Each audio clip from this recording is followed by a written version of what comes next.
Sí, gracias, estoy bien. Lo siento. Oh, hola, Goyo.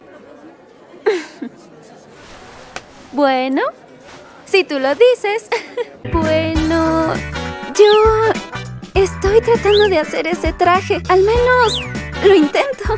¡Es increíble! ¿Sabes usar una máquina de coser? ¡La máquina de coser de ahí! ¿Cómo sabes usarla? No la usamos en ninguna clase. Tú tienes que decir cómo te sientes. Debes hacerlo por tu bien. Pero bueno, como puedes ver, no es el mejor trabajo. Y tampoco conozco a nadie que sea bueno haciendo ropa. En realidad...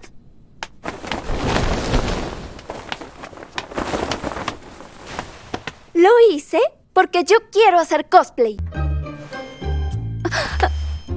Oye, ¿podrías mirar a otro lado? ¿Pero qué dices? ¿Qué estás haciendo? ¡Ya basta!